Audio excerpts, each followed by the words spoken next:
You are listening to Road to CEO, nothing but in-depth interviews with executives about their journeys as CEO. I'm your host, Will Marlow, and I hope you enjoy the show. Learning, like the learning that would come from that could not be replicated. So there's my Marvel Comics origin story.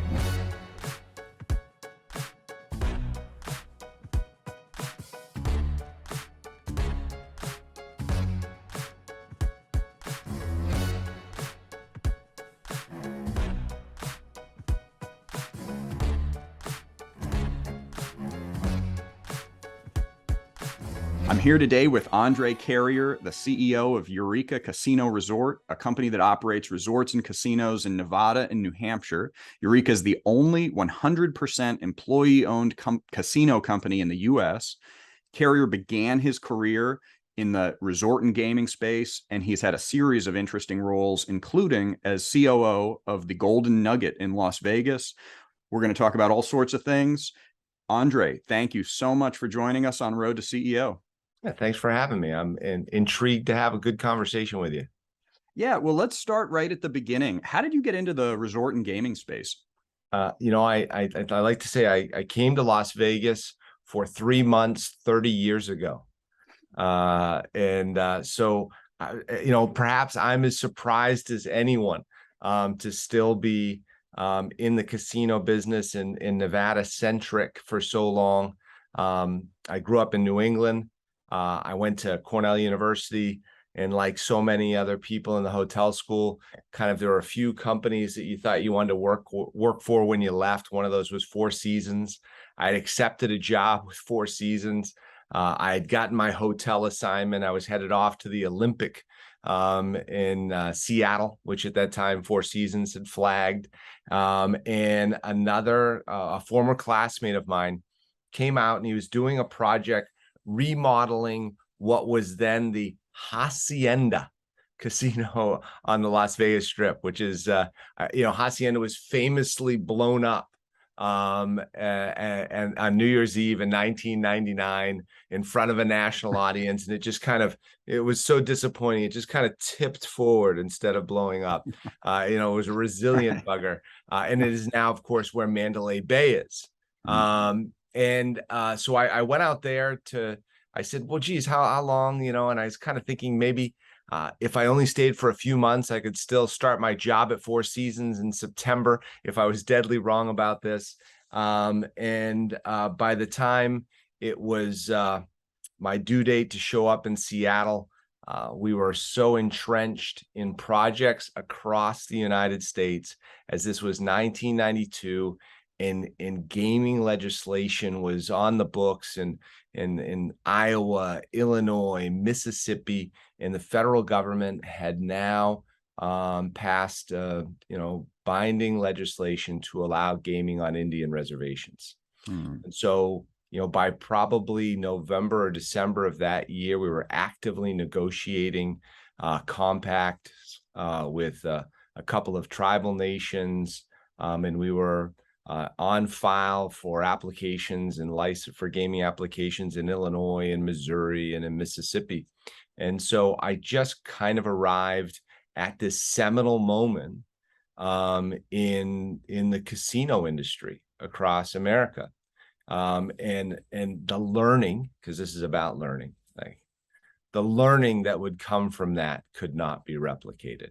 So there's my Marvel Comics origin story. That's fascinating. I'm Hacienda man, I guess.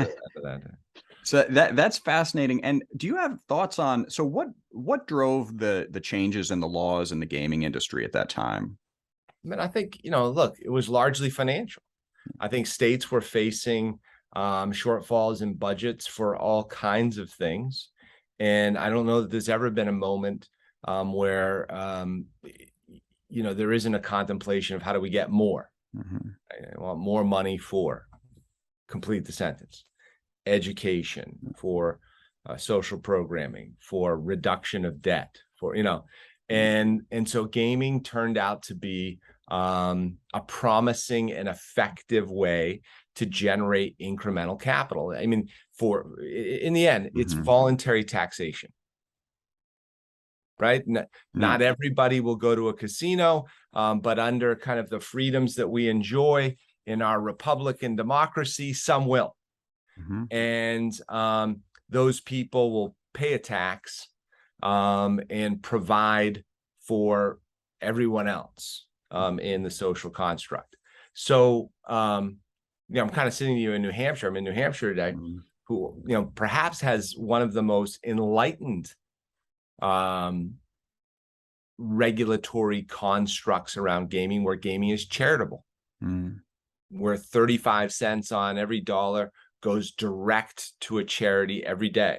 No carry through, no pass through from lottery. So, so it's not, we're going to give money to the New Hampshire legislature, the treasury, and then they're going to allocate it to social need. Here in New Hampshire, today it could be going to Big Brothers and Big Sisters, direct, and to Make-A-Wish, direct. And it's not insignificant money. It's 35 cents on every dollar at table games. So poker, blackjack, roulette, 35 cents. And on historical horse racing revenue, it's about 7%. So those checks, people usually have about 7 to 10 days that their charity can be eligible each year. Those checks are now $60,000 to $100,000. That's pretty efficient fundraising for essential social programming. Absolutely. So really enlightened. So gaming, expands, no doubt, to answer some of the needs, be it societal or debt reduction or otherwise, or infrastructure. And that is why, in 1992, as I graduated college, casino gambling existed in 2 states. And today, we just got Utah and Hawaii holding out. Is that right? Utah and Hawaii are the last 2. Yeah, well, no lottery, no. I mean, yeah. that's like a no. But there's Fascinating. There's some of something just about everywhere else, right? So I have 2 questions about New Hampshire. So, first of all, are they the only ones that have this direct pass through to nonprofits? Yeah. I mean, there may be other states that have elements of it, but this by far is the most specific and adroit system of doing. I think perhaps anywhere. I think in Australia there's a bit of a charitable component to clubs there, but I think New Hampshire's got a fairly inspired construct. Fascinating. And is who decides where the money goes? Is it? Yeah, so we get to choose the charities. So the charities get vetted. And so they go through a process. Clearly, they have to be 501c3s, but more than that, they get vetted by the state and by the lottery, and by the AG's office, and they have to have existed for some time. You can't, like, I'm going to open a charity tomorrow and you're going to fund, right? So they have to have some track record of doing good, and then we enter into kind of the process of selecting the charities. That's really fascinating. I'm sure that's so it's interesting to me. I started my career as a press secretary for a member of Congress, and it's interesting. So I know a little bit about politics at the federal level and a little bit at the state level. And it's interesting because a lot of politicians would want to be able to influence where the money goes. They would rather get it either in, they'd rather put it into the treasury and then they get to decide what they spend it on. And I'm curious if you have any insight on that. How is that something that is talked about, or was that an issue at all with New Hampshire? Yeah, or look, I think of course there were those discussions. New Hampshire has a somewhat unique spirit around. So New Hampshire, by the way, not to get too much into that, but second largest practicing democracy in the world. Okay, the legislature, second largest. India, largest. Second largest, New Hampshire. Okay, so there's a lot of people involved in the process of governance in New Hampshire, and they're all volunteers. Okay, there's zero compensation given to a senator, a representative here. I think they get mileage. driving back and forth from the State House. So, this is like, you got to want to serve. Okay. And I think one of the ethoses, and I'm not the best person to drill into it, but this is by observation, having lived here, grown up here, and having a business here, is there is a bit more of an ethos around the freedom to make individualized decisions, right? To trust enterprise and to trust government in different lanes. I think a lot of leaning goes into this idea of live free or die, which is the state motto. But I don't want to make it sophomoric. I mean, I do think that there's something to be gleaned from that. The idea of the freedom to make individual decisions and for people to be trusted to make their own is part of the ethos. So in any event, New Hampshire, one of the first lotteries, if not perhaps, and we'll have to Google it, if not perhaps the first lottery, maybe we'll Google it during our time together. Lottery dollars go to a state education fund. And so those dollars were defined. And charitable gaming grew up in a way that they took kind of something that existed in many states, which is, hey, the Knights of Columbus are going to have casino night for the church.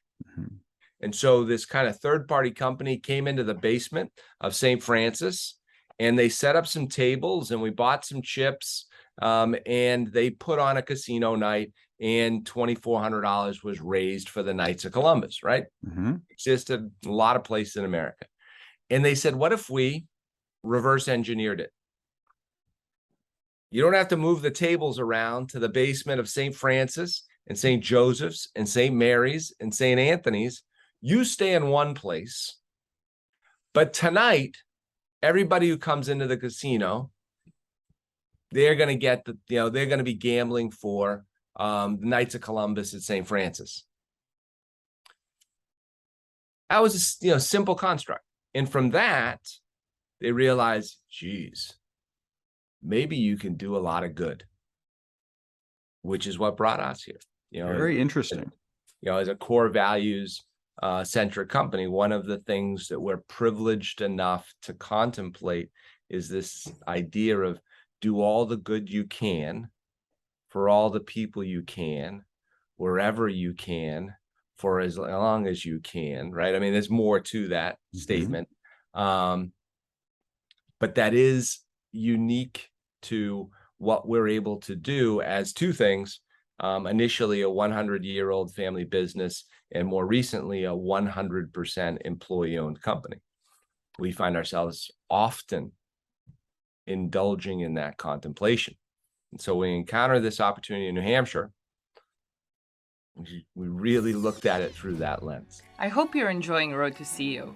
It would be great if you took a moment to subscribe either on the YouTube page or wherever you happen to be listening to the podcast. And if you really like the show, it would be great if you leave us a 5-star rating and write a review on Apple Podcast. This will help more people discover the show, which will help us make more episodes. Secondly, I want to give a shout out to Royku.com, which is our sponsor for the Road to CEO podcast. Royku.com provides a black belt style certification program for people who want to learn how to do Google Ads, SEO, and Google Analytics training.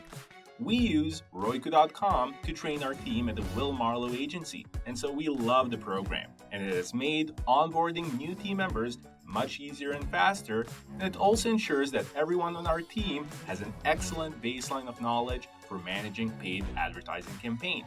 So, head over to Royku.com and either check out the free training lessons there or sign up for the Black Belt program. Now, back to the show. That's fascinating. And I want to dig into, there's two directions I want to go here. One, I want to talk about the culture of Eureka, when it started and how it's evolved. But I'm also curious, so maybe we can return to, I'm not sure which of these two lines we should start with.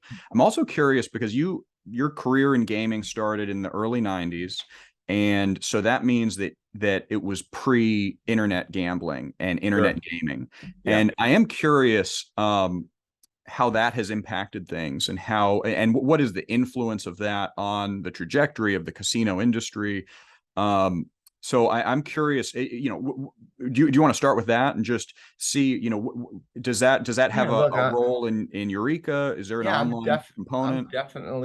I'm definitely represent kind of that generation that kind of took us from, only bricks and mortar in a couple of locations in the United States. I probably also represent that beginning point for the full generation of corporate gaming. Still some individual owners, but publicly traded, public debt, right? And then I represent kind of the transcendence to the evident inclusion of online gaming as a central brokerage point, conduit for gambling. Yeah, that's interesting. So where do you want to start to pull on that string, you think? Well, let's just, why don't we start with the overall influence of online gambling, online gaming on the brick and mortar industry? Sure. How does that how did that play out in the early days? And how does that affect the kind of the casinos that we think about today? Yeah. I think when you look at the beginnings of that, there's probably a couple different silos that are bringing it to maturity the fastest, right? One is poker, and one is sports, right? I think those are the early adopters of the creating a marketplace for casino gambling online, right? Those are the first two developers. And I think poker is seen as such a small component of what was then the revenue elements of a mature modern casino, that it was just clever. Definitely something to be attentive to. Need to understand it. Need to understand if there's any opportunity for us to monetize in it. But the federal government was pretty clear that intrastate commerce, when it came to actually using dollars, was illegal. And thus, as privileged license holders, it became pretty quickly, there was no place for us. I see. Right? Do one, can't have the other. Right? So this was if there was a ghost at the door, he was definitely saying, stay out. Right? And I think that was wise for many reasons, right? Because it does end up being a little bit of a rootin' tootin' Wild West show of who's involved, how ethical those players are, how capable they were at accepting wagers, banking them, returning money, how long that would take, what were the fees involved. There was a lot to be worked out. The second piece is online sports. Really, for the early aughts, even, it is a contemplation and an actualization predominantly in Europe. Okay, so for some of the same reasons, in this case, Congress had been very clear that intrastate sports betting was illegal. For some of the same reasons, it doesn't make sense for developers to spend a lot of time in the US markets. You can learn a lot more, do a lot more in the EU and elsewhere. And so that's where the development kind of takes off, with still their own issues about governance and regulatory constructs. What those two, if I'm going too deep, pull me up. Okay. This is great. All right. What the two kind of, let's call them at that time, emerging markets prove is there's a lot of people interested in both. They kind of start to prove market size. And as we prove market size, it kind of requires a second look. And then it probably requires some lobbying, right? There is an opportunity now for, at the state level and possibly at the federal level, to tax this, right? And generate meaningful. And like I said, very rarely our legislative bodies not interested in more. Mm-hmm. Okay. Yeah. So this now became an opportunity to find more. So Nevada adopts first poker, interstate poker. Mm-hmm. And then there's many conversations that are happening across the nation about sports. Shortly thereafter, the poker market in Nevada, it's apparent it's too small. Having only one state doesn't give you the density of play to really meaningfully monetize. You needed the market, though big, was certainly national, probably global in order to create it. New Jersey sees that and says, perhaps we should also include other games. At this time, you on Facebook as the predominant platform start to see play for fun casino games, right? Social gambling. It was like, people complain about their kids often when it comes to video games. And they say, my kid wants to spend $20 buying a skin or a dress code for his character on Fortnite. How ridiculous.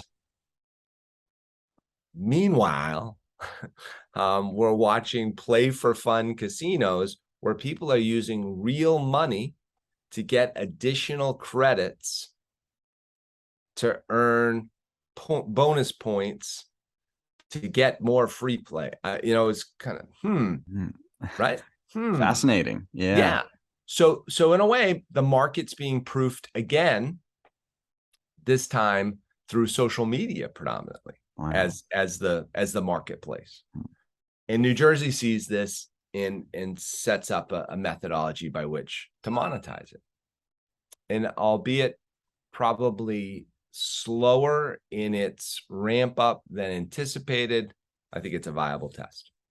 Very interesting. So that's ongoing right now, where so the law. So right now, and you mentioned there's probably a need for lobbying and all that. So essentially, the laws haven't caught up yet, and we're at a point where potentially we may see some states change their laws, and ultimately we would need the federal government to change some laws in order to be able to collect tax revenue on this type of online gambling.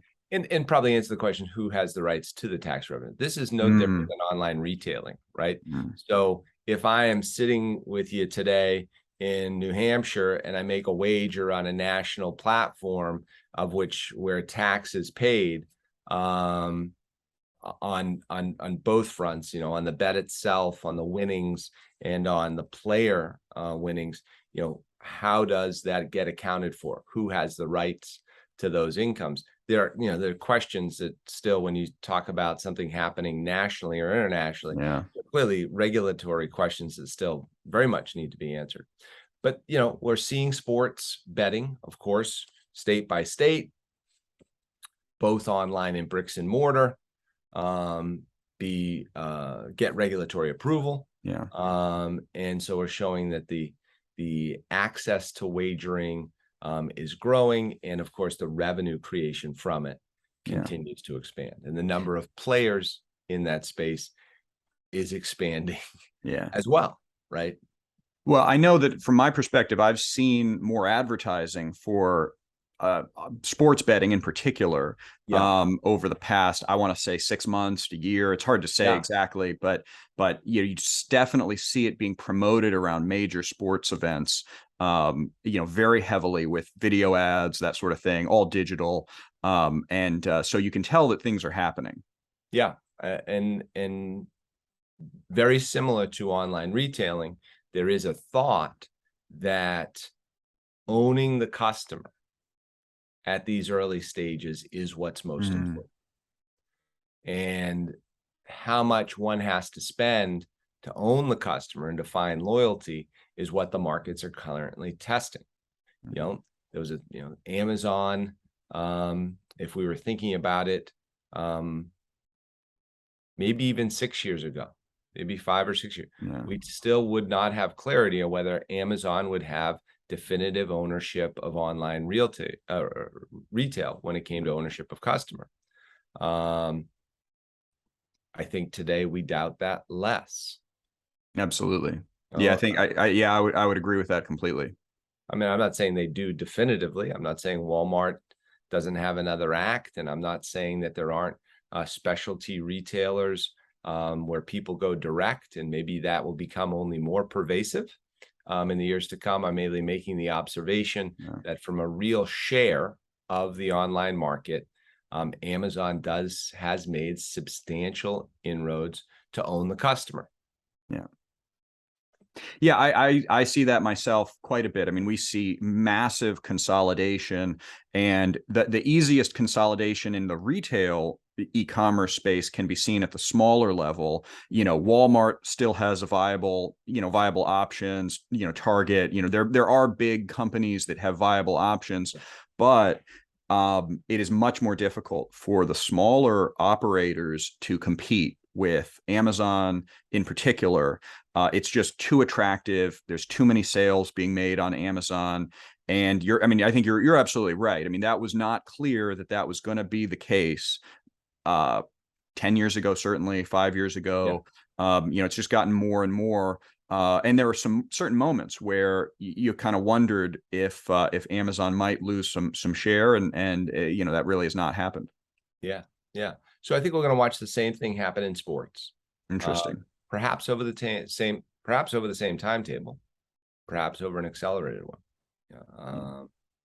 But that's why all the advertising, that's why all the dollars are being spent to try to get a exclusive relationship with those consumers.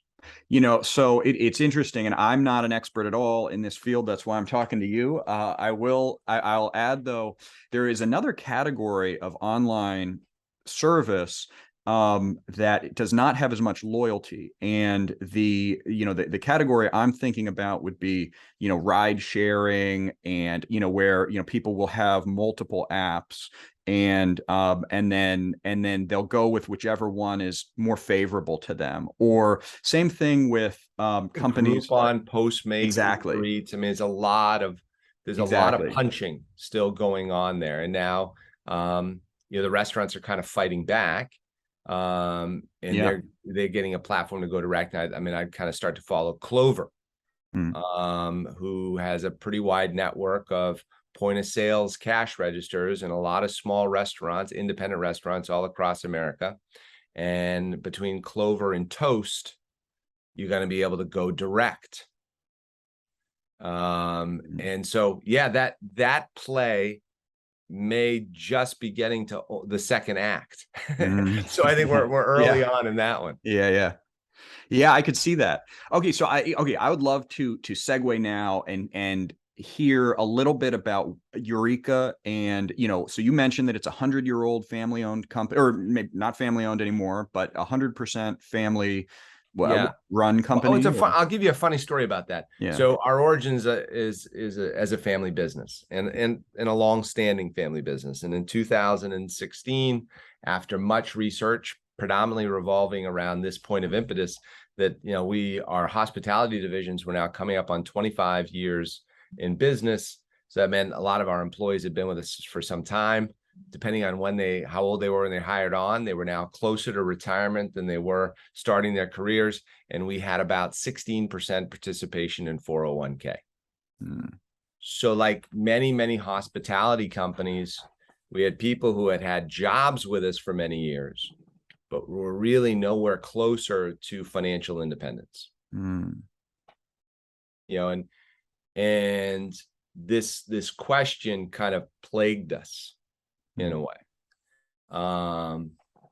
It's not uncommon in the industry, but we had made great efforts to encourage participation, and what we recognized was very difficult for people to participate, to have enough, to believe that you have enough to put something aside for retirement.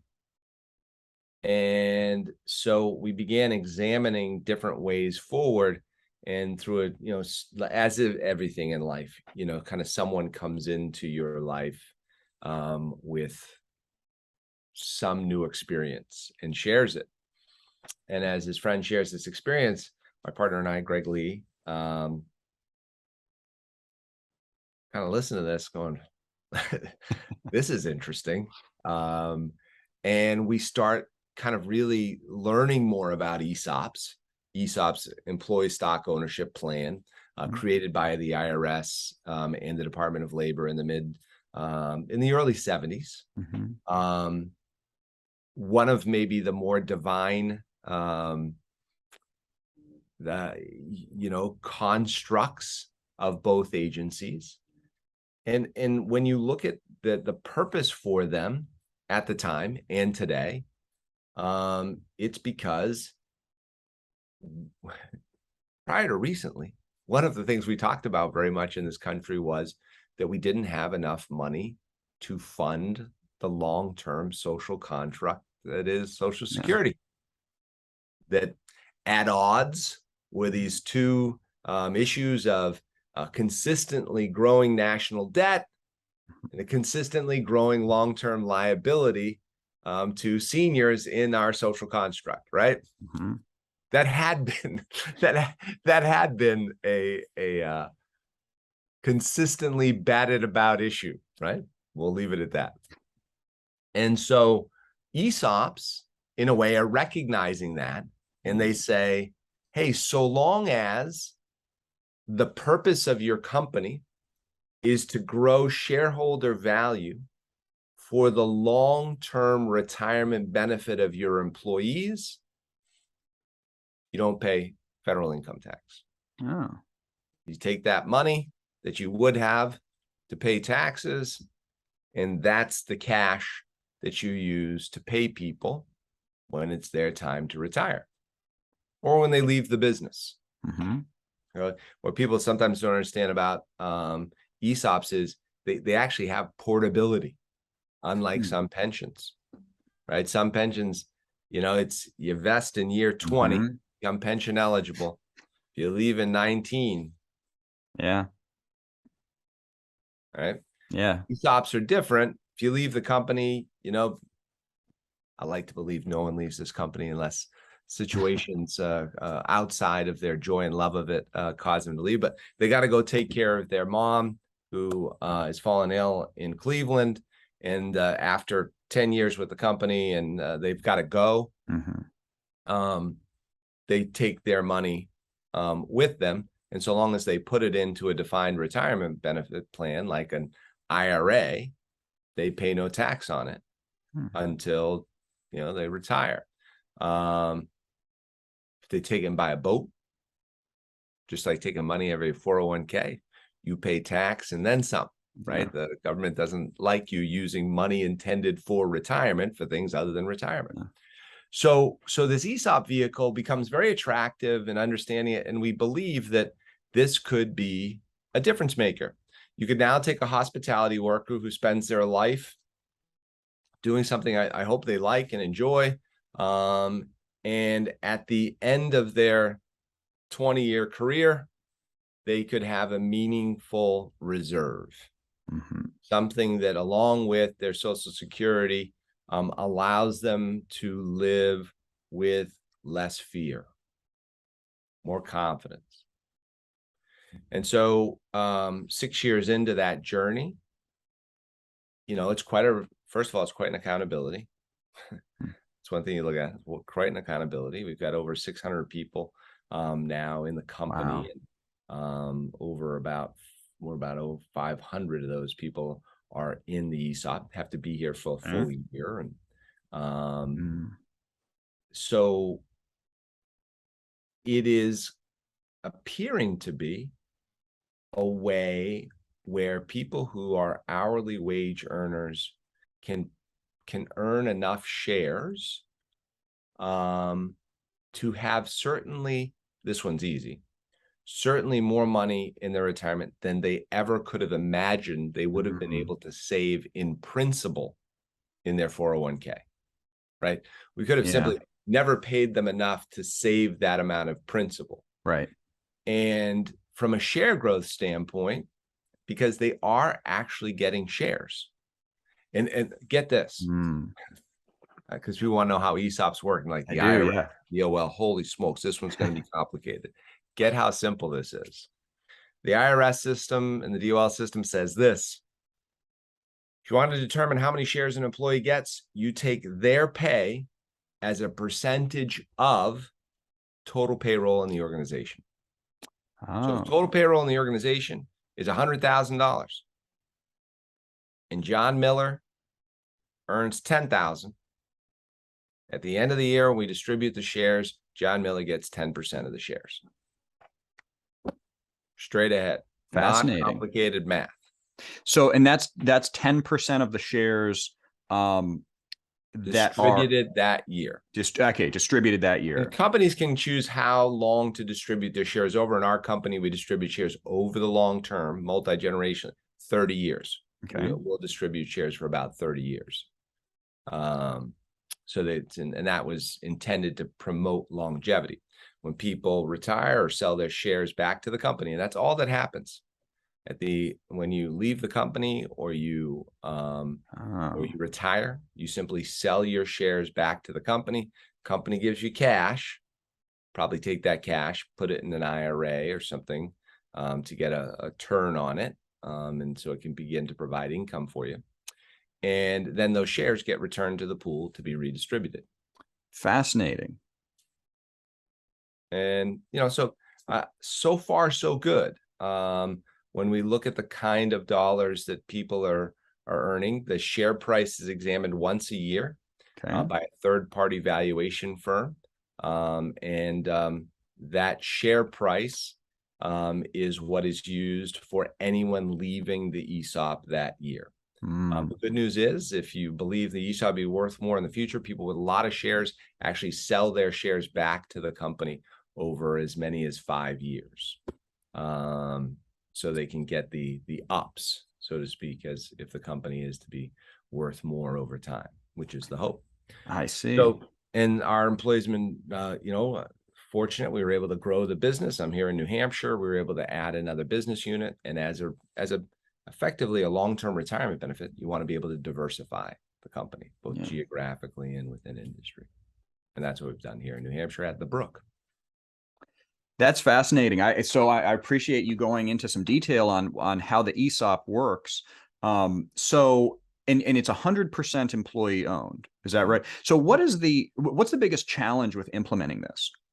Like just going back 6 years, because I think you said 2015 to 16.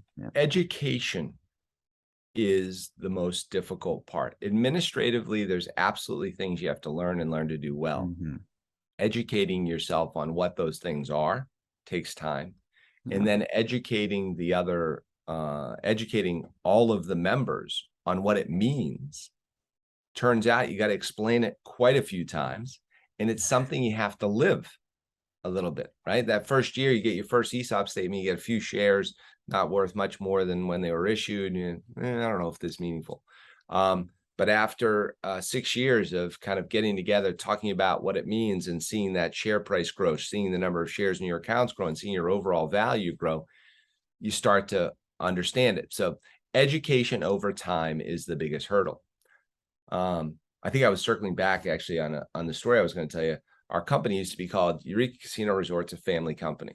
When we became employee owned, 2016, my partner and I, Greg, we say, well, this will be our great reveal. We're going to change the logo, and we're going to put Eureka Casino Resorts, a 100% employee-owned company. I mean, we figure we're going to put up this slide in the all-employee meeting. The bands are going to play. Angels are going to sing. People are going to rise to their feet. So sure enough, we get to that slide. I click on it, show the new logo. Crickets. Finally, one person brave enough, third row, raises their hand and says, does this mean we're not a family anymore?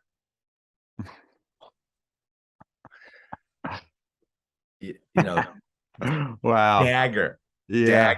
Like, wow. Talk about unintended consequences. Didn't think of that. Right. So their understanding of what it meant to be employee owned at that moment was this big. Their understanding of how we behaved and what it meant to be part of this family, this big. and it looked like we had cut them out. And so we were like, no. Immediately went right back to the graphic art department, changed it. Now it says Eureka Casino, a 100% employee-owned family business. Which I presume we're the only ESOP with that as a tag. But it was very important to us culturally. Sure. Wow, that is really fascinating. So then the original owners, the original family owners, Family. Yep. So then are they still involved? Yeah. Yeah. So, Greg and I, Greg's the chairman and I'm the CEO. We've been at this together a long time. We've been friends longer. In many ways, this is, our ultimate work in progress for the rest of our lives, is kind of seeing this and shepherding this through to its best outcome.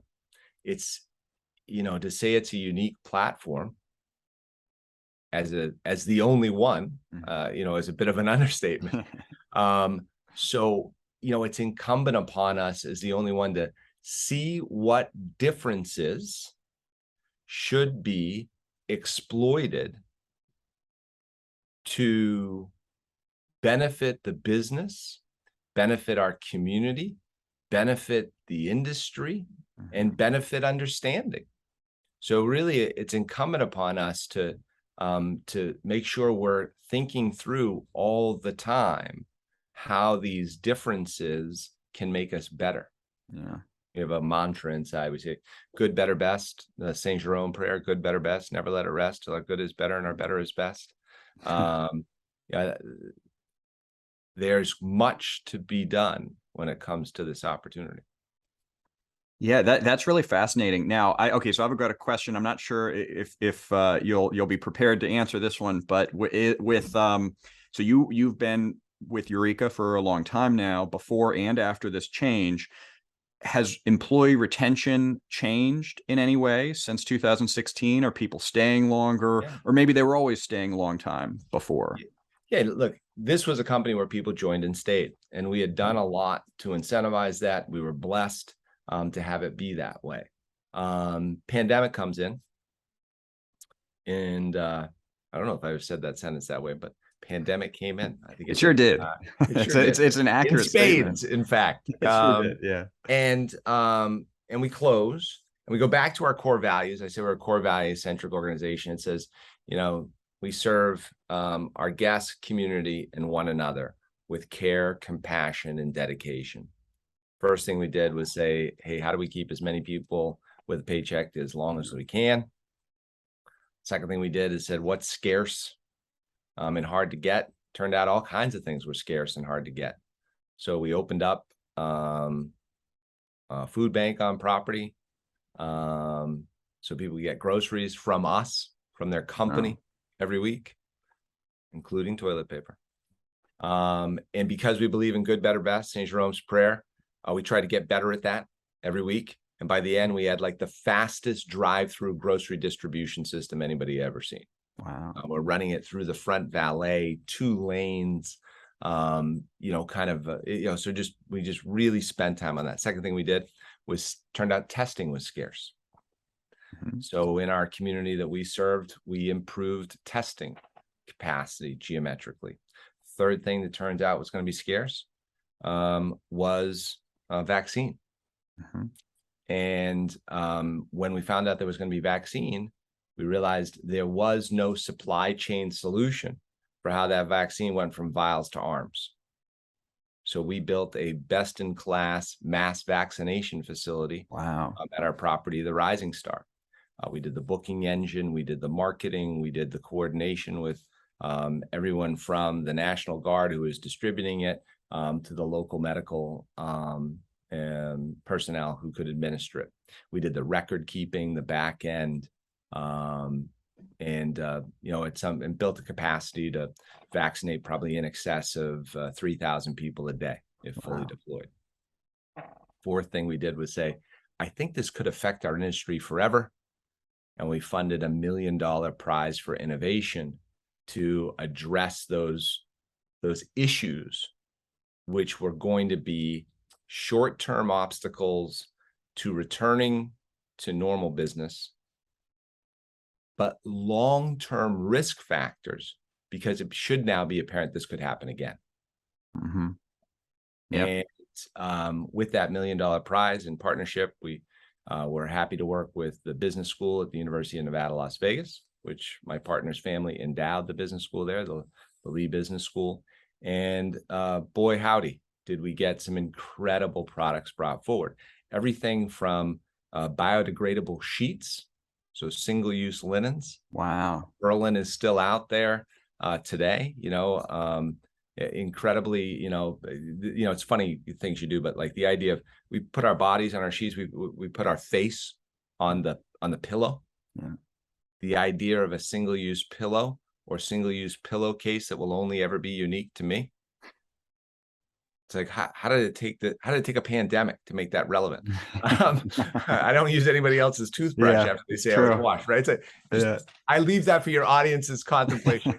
To now, what is the most advanced air filtration system, and which uses a process called photocatalysis to not only capture viruses in the air, but kill them, so nobody has to clean that filtration at greater risk to themselves. Wow. So we do all those things, and what do we find out at the end? Not everybody wants to come back to work. Yeah. And some for risk, some because they noticed that there were lifestyle changes they needed to make. So I think we, along with others, have found that turnover is higher, recruitment is more difficult, and so it was incumbent of us to find ways to accept this and behave accordingly. Okay. People needed to be paid more. People needed greater flexibility in their work lives, and I hope, capital H, capital O, capital P, capital E, that a purposeful life of work will continue to be important. And I share that hope. That's what this, look, I think there's both. I mean, this isn't to say that family life isn't important or central. Your own journey of life is not central. But your contribution to coworkers, community, along with yourself, something larger than yourself could do individually. Yeah. That collaboration, I hope, continues to be important. I think that's really well said. I agree with that. I think that it is. I mean, I think for our identities and our self-esteem, I think that having a meaningful work that you're able to, where you can see a contribution that you're making, I think that's a critical thing for people. Now, we are at a moment where so many things have changed, and I do see, certainly in my business, which is very different, it's a professional services organization that provides advertising to people, but in that scenario, there is more flexibility than there was before. There's more now.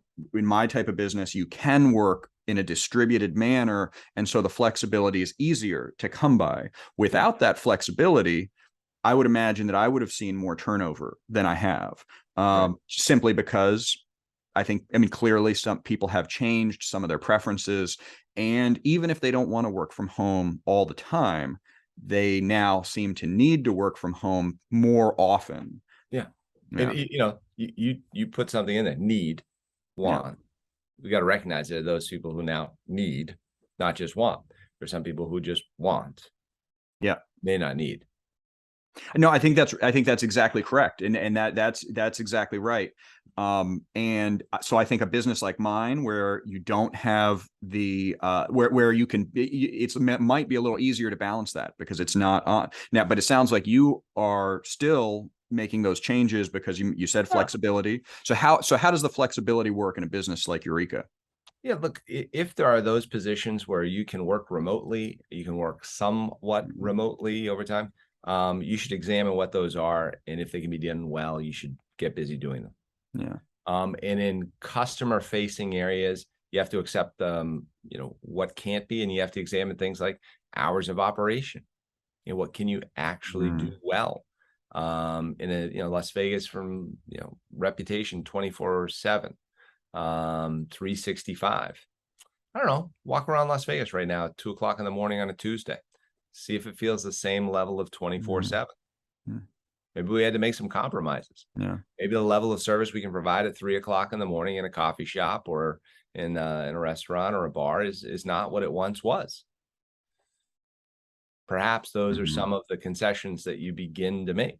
I spoke to another casino executive who told me that another change that they made was that individual employees now potentially have broader portfolios. So one person might have, let's just say, 5 new responsibilities that they might not have had before. So the hours, that's not a reflection of the hours they work. It's just that while they are working, they may have to do things for other, that might have been somebody else's responsibility. I love the way you said, like, portfolio of accountabilities. The answer to that question is yes. I think that is occurring. I think the examination we have to do is that may have been, to some degree, how we got in the jam that we did. Which is to say, one of the predominant, not the only, one of the predominant ways industry, entrepreneurship monetized themselves over the last 40 years was acquisition and consolidation, right? M&A. And it was very rare that one of the levers that was pulled to increase the monetization was not RIFs, reductions in force, consolidations of accountability. And we often probably created constructs by which we asked people to do 2 jobs and paid them only 12 to 15% more. Now, someone's going to watch this and say, man, that carrier guy, he is going out there on a leash. To which I'd say, perhaps not. Okay. Perhaps it's just an observation that to some degree has some level of thought associated with it. And it's some degree why some people have lost enthusiasm for work. One of the other things we did was we said, hey, you can have a ping pong table, but you can't have a supervisor's only ping pong table that is much better than the ping pong table everybody else has. You can't have a much better foosball table in the manager's lounge. Why do I say this? Perhaps over a generation or so, we discouraged people from wanting to be promoted, advancing. A lot more work. Well, where are all these fringe benefits? Well, we can't do that anymore. You got to give about the same. So yeah, now you have to take calls when you're not at work. Now you have to fill shifts when people don't show up. Now people have your phone number. Now people can text you directly. You have to listen to concerns and complaints from customers and guests. You're the one that really is going to take it. I'll pay you a little bit more money and, well, not much else. Someone watching this is going to say, that carrier guy, boy, I'll tell you, he sure is. And I'm going to say, perhaps. But perhaps this is some of what we have to contemplate going forward to encourage people to work conscientiously in introductory level positions so they can continue to advance, so they can have access to the better life that they aspire for through good work. And perhaps those other positions, as you move over up the ladder, shouldn't just offer more work, but should offer more access to a better life. Perhaps. I think you're onto something. I mean, it sounds like you're onto something. Perhaps. That's very interesting. So what's around the corner right now for Eureka? I mean, there's been tremendous change. Even if without COVID, it's only 6 years into this, to the employee owned initiative. Really important that you said that. Yeah, we have to continue to do better all the time. So I'm sitting here in New Hampshire where we're probably about 70% done with a remodel where we took a business that had become less relevant, an old Greyhound track in New England, okay, on exit 1 in New Hampshire. So literally the Massachusetts, New Hampshire border. So for those demographers at home, okay, playing that, this 30-minute to 40-minute drive time, one of the greatest densities in America, right? And we took a business that had become predominantly irrelevant. Greyhound racing had not occurred here for over 16 years, a little bit of pari-mutuel wagering, and we've turned it into the largest charitable casino in America. Wow. The largest charitable casino in America. We generated over $1 million for essential charities just last month. Wow. Now, if I was Tom's shoes, people would be wildly enthusiastic about that. Right? If I was giving away a pair of glasses for every pair of glasses I sold, people would be wildly enthusiastic about that. That's incredible. Yeah. I was No question. and I was given 1% of my revenue to promote peace. Be wildly enthusiastic. $7 million have been generated in this building for essential charities since we took over in 2019. 7 million. Wow. Along with funding the long-term retirement benefits of everybody that works here. Now, if I was selling coffee beans, people would be wildly enthusiastic about that. Water. But perhaps because I'm a casino guy, people are less enthusiastic. But perhaps they ought to be a bit more contemplative about this model. I would agree with that. I mean, I think the more I hear about this, the more I can see the immense benefits of structuring the way you have, and I can see the value of these laws that direct the money to the charities. I think this is it's fascinating. And by the way, like charities aren't, you think about a small charity, we'll do it because I know we're coming up on our time, but small charity, in order to get access to large dollars to make a big impact, usually has to file grants. Right. The dichotomy of that is that means they need someone sophisticated enough on their staff to be a grant writer, or they have to pay a third-party consultant to write that grant. And I'm not saying writing those grants isn't really purposeful, and there shouldn't be times where people explain exactly how they're going to use their proceeds. But in this construct, those small charities can put forward their plan on how they intend to use their funds and get access to $60,000 to $100,000. That means when Make-A-Wish comes in at $10,000 a wish, they're here, they're getting passive action. Yeah. And they're getting 10 wishes. It's remarkable. That's and I'm very familiar with different charities, and those grant writers are expensive. Those are, I mean, really it would be people. I mean, yeah, I mean, and it's going to end up probably bottom line costing about $100,000 a year to have somebody on staff writing grants, doing all that, and they bring a lot of value, and you're right, there is some value to the grant writing and the grant processes, but that rules out smaller charities that could be very deserving, up and coming. So it is nice to have access to cash for nonprofits that don't have yet a grant writer. And some of those small charities can be really adroit. If really what they're about is getting people rides to hospitals in rural locations where it's too far and they don't have a ride otherwise. That's like best done by neighbors who got people who will pay for their gas and buy them lunch on the way back. Okay, great. Go. Yeah. Well, I also agree. I think that I'm sure that you would get more attention if it was if you were selling recycled shoes or something, I say no, and I'm not. I think Tom's may be a great shoe, and I'm sure it is. Bonomo's may be great socks, and I mean all those, and I encourage those other business models. I just think I do find it funny that, millions of dollars into our journey and being the largest charitable casino in America, I don't even think the local newspaper in New Hampshire has written about us. Yeah, that's kind of mind-boggling right there. Well, perhaps not.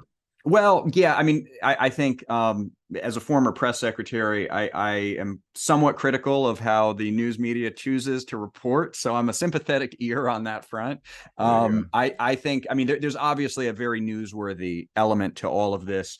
I mean, there's multiple newsworthy elements. And I don't want to get confused about, this is not for our own edification. This is not for our own advertising. This is not for some other ego need to be addressed. It is because perhaps this business model, perhaps ESOPs, may be right for another company, maybe right for another owner in industry. And what they need to see is a successful model of it. And perhaps they'd consider it. Are there, do you see any movement of either casinos or other companies? Look, there are only about 3,000 employee-owned companies in the United States in totality, 100% employee-owned companies. The ESOP Association could be great statistics, as does the NCEO, which is the National Association of ESOP Owners. Can give you the statistics on growth. I don't think there isn't growth. I just don't think that it's a prime time discussion. Perhaps it should be. Yeah. So, okay. So I guess my last question on this, on the ESOPs is there a certain size of company that you think where converting into an ESOP makes a lot of sense? And then are there other sizes where that doesn't make sense? Yeah, so there are many professional organizations that you'll find that are ESOPs: engineering companies, architectural firms, design firms. So there's a whole host of probably 60 to 100. I think the largest ESOP in America is actually Publix, the grocery store chain. Oh, okay. Now you understand their name a little bit more. That's true. So I think that there is probably less presence of ESOPs among companies 500 employees or more. I think there is there should not be a governor. I think it is a place where private companies should go to say, when I look over the next 30, 50 years, how could our business do the most good?